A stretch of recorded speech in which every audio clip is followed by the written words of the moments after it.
এই মুহূর্তে ইরানে আমেরিকার স্ট্র্যাটেজি কি সেটা বুঝতে ইরানের জিওগ্রাফিটা একটু আমাদের দেখতে হবে।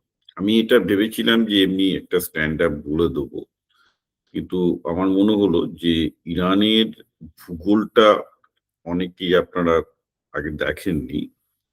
ইরানের ভূগোলটা দেখলে ইরানে আমেরিকার স্ট্র্যাটেজি কি আপনি খুব ইজিলি বুঝতে পারবেন যে আমেরিকা কিভাবে আহ ইরানের বিরুদ্ধে এগোচ্ছে এবং আমেরিকার লং টার্ম প্ল্যানিং কি সেটাও ক্লিয়ার হবে। তো আসুন আমরা একটু ভূগোলটা দেখি।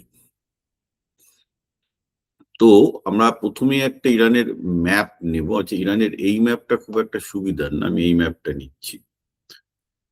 এই ম্যাপটাতে বুঝতে খুব সুবিধা। তো আমাদের টোপোগ্রাফিক ম্যাপটা বুঝতে হবে যে ইরানের স্ট্রেংথ এবং উইকনেস জিওগ্রাফিক্যালি কোথায়। দেখুন, ইরানের একটা খুব লক্ষ্য করুন, ইরানের বর্ডারটা লক্ষ্য করুন, এইদিকে জাইগোস মাউন্টেন, ঠিক আছে। এক মিনিট, আমি একটু ভালো করে দেখাই আপনাদের, পুরোটাকে আমি নিয়ে আসি।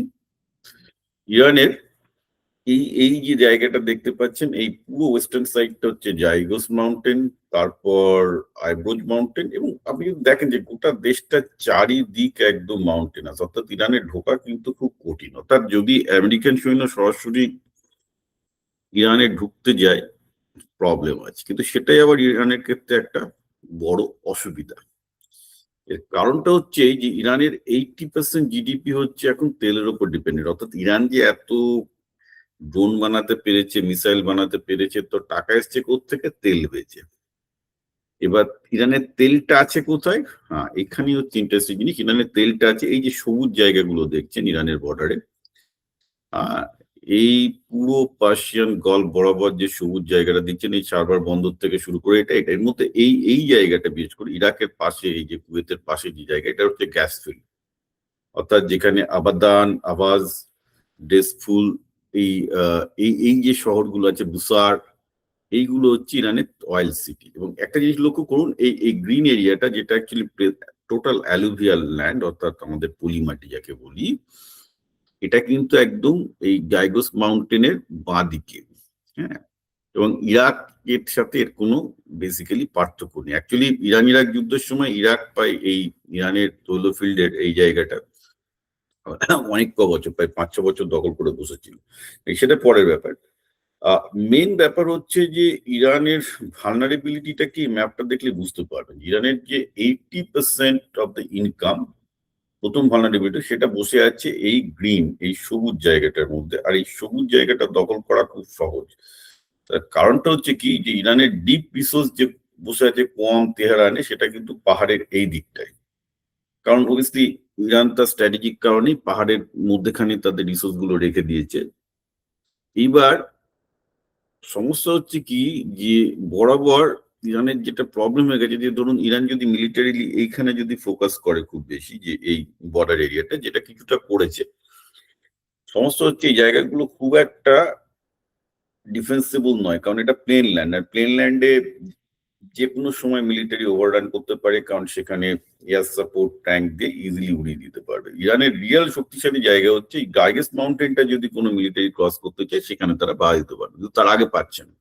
ইনফ্যাক্ট তার আগে তাদের প্রবলেমও আছে, কারণ এখানে যদি যুদ্ধ শুরু হয়, ইরান রিসোর্স ড্র করতে হবে হচ্ছে একদম পর্বতের ডান দিক থেকে, পূর্ব দিক থেকে।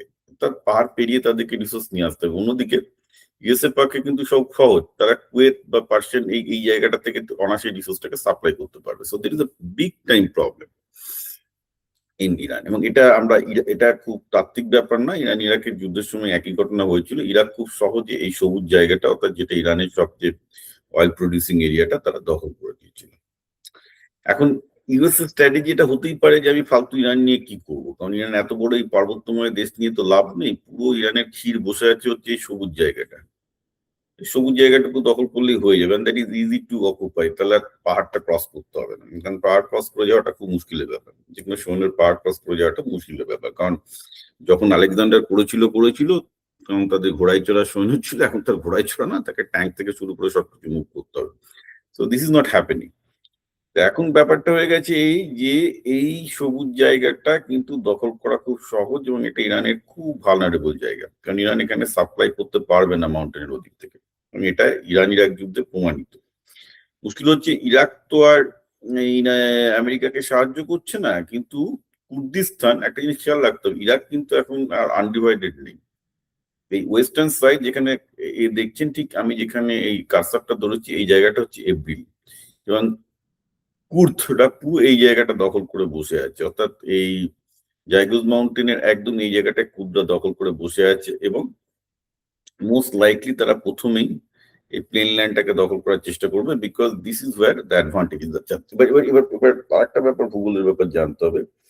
ইরানে আমরা ভাবি যে সবাই হচ্ছে অ্যাকচুয়ালি পার্সি লোক, ফার্সি লোক, তা কিন্তু নয়। ইরানের ফার্সিরা, এই পুরো ইরানের জনগোষ্ঠীর পার্সিরা হচ্ছে 50%, আর এই পশ্চিম দিকে হচ্ছে আছে কুর্দরা, যাদের হচ্ছে 10%, আর নর্থে আছে 17% আজারি। এই যে দাম্বান মাউন্টেন ইন্ডিয়ান্স রেঞ্জটা আছে, যার উত্তর দিকে হচ্ছে আজারবাইজান, ওখানে আছে প্রায় 17% আজারি। অর্থাৎ এথনিকের দিক থেকেও কিন্তু ইরান যথেষ্ট ভালনারেবল। এই যে সবুজ জায়গাটা আছে, এই জায়গাটার যে এথনিসিটি, এর মধ্যে ছাওয়ার বন্দরটাও দেখতে পাচ্ছেন, এই যে ছাওয়ার বন্দরটা ইন্ডিয়া ডেভেলপ করছিল, এই এরিয়াটা কিন্তু ভীষণ রকমের মিক্স। যেমন এই ছাওয়ার এরিয়াটা আবার যদি আপনারা যান, এটা আবার বালুচ এরিয়াতে, মোস্টলি বালুচ ন্যাশনালিটি, অর্থাৎ ইরানে পার্সিক ন্যাশনালিটি ছাড়াও বালুচরা রয়েছে, এই দিকটায় রয়েছে কুর্দরা, নর্থে রয়েছে আজাররা। তো ন্যাচারালি যদি এদেরও আলাদা আলাদা, আপনি জানেন বালুচিস্তানে আলাদা ন্যাশনালিজম আছে, কুর্দের আছে, আর ওদের তো অলরেডি আজারবাইজান আছে। তো ন্যাচারালি ইরানকে খন্ড খন্ড করে কেটে অন্যদের সাথে জুড়ে দেওয়াটা কিন্তু খুব অসুবিধা কিছু নয়, ঠিক আছে, যেহেতু এগুলো পুরোপুরি আলাদা এথনিসিটির লোকজন। এটা হচ্ছে number one problem. Number two হচ্ছে কি, এই যে গাইরস মাউন্টেন যেখানে বসে আছে, এটা খুবই দুর্ভেদ্য মাউন্টেন। এবার এটা ইরানিয়ানদের পক্ষেও দুর্ভেদ্য, আবার এই অঞ্চলটাই আবার শত্রুরা ইউজ করছে, অর্থাৎ এই ডিপ মাউন্টেন রেঞ্জে প্রচুর কুর্দ এবং মোসাদের লোকজন এবং সিআইয়ের লোকজন বসে আছে, কারণ এখানে অ্যাকচুয়ালি এই গাইরাস মাউন্টেনটাতে প্রচুর ইরানিয়ান রেবেলরা, কুর্দ রেবেলরা থেকে শুরু করে অ্যান্টি এনকামমেন্ট রেবেলরা বসে রয়েছে, যাতে হয়তো 1 ডজন 2 জন 3 জন 30 জন 40 জনের টিম, কারণ মাউন্টেনে কোনো গুহার মধ্যে বসে থাকলে কে কোথায় খুঁজে বার করবে, রাইট? এবং সেখান থেকে বসে গাইড করছিল। তো এখন অলরেডি ওয়েল নোন হয়ে গেছে যে মাউন্টেন রেঞ্জের মধ্যে প্রচুর মোসাদ, সিআই থেকে শুরু করে কুর্দিস্তান রেবেল গ্রুপের একদম তারা এখান থেকে খবর দিচ্ছে, ঠিক আছে। কারণ অবভিয়াসলি এই মোল্লাতন্ত্র ইরানি খুব একটা বেশি পপুলার নয়, তাদের স্থানীয় সাপোর্টও, লোকাল সাপোর্টও রয়েছে, আর লোকাল অনেক উপজাতি আছে। পাহাড়ি অঞ্চলের সমস্যা হচ্ছে কি, এরা কখনোই, মানে যেটা আফগানিস্তানে হয়েছে, তারা এই উপজাতিগুলো, যেখানে প্রচুর উপজাতি আছে, এই উপজাতিগুলো কখনোই fully not integrated with Tehran, এটা হয় না। যেমন ধরুন আপনি যদি ভারতের কথা বলেন, ভারতের নর্থ ইস্টের যে উপজাতিরা, তারা কি ভারতের সাথে ফুললি ইন্টিগ্রেটেড নয়, যার জন্য সেখানে বিচ্ছিন্নতাবাদী আন্দোলন সবসময় থাকে, এবং তার সুবিধাও সবাই বিরোধী পক্ষ নাই, এখানেও সেরকম ব্যাপার। ইরানের এই পুরো মাউন্টেন রেঞ্জ ধরে অনেক উপজাতি ট্রাইবাল গোষ্ঠী আছে, তাদের নিজস্ব অটোনোমাস রিজন আছে, এবং তারা যে সবসময় তেহরানের কথা শুনে চলবে তা কিন্তু নয়। তো এটা একটা, এই ভালনারেবিলিটিটা এখন অ্যাকচুয়ালি মোসাদ সিআইএ এক্সপ্লয়েট করার চেষ্টা করছে। তো পুরো ব্যাপারটা খুব ইন্টারেস্টিং। তো এটাও নয় যে যে ইরান এই ব্যাপারগুলো জানে না, ইরান এই দুর্বলতাগুলো সবগুলোই জানে।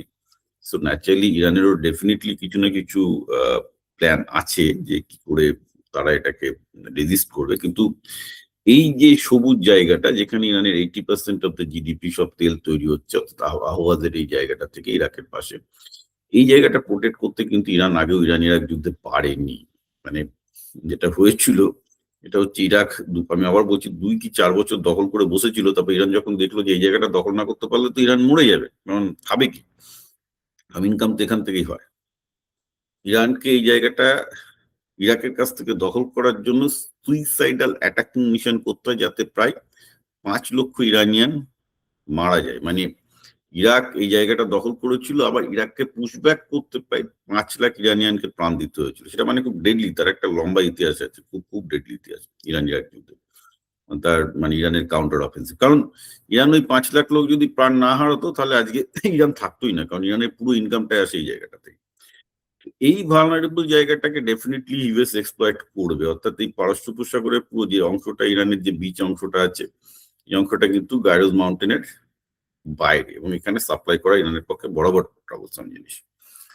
তো যুদ্ধ আগামী দিনে অ্যাকচুয়ালি ইরানের যুদ্ধ ভেরি ভেরি ইন্টারেস্টিং, কারণ ইরানিয়ানরা বুদ্ধিমান লোক, যথেষ্ট এই মোল্লাতন্ত্র যথেষ্ট মোটিভেটেড যুদ্ধের জন্য। তারা দেখাই যাচ্ছে যে 20 বছর ধরে প্ল্যান করে রেখে দিয়েছে, এবং আমি যে দুর্বলতাগুলো বললাম এগুলো তারা তো আমাদের থেকে অনেক বেটার জানে। এবার তারা তার কি কাউন্টার প্ল্যান করেছে সেটা তো আমাদের পক্ষে এখন বলা সম্ভব নয়।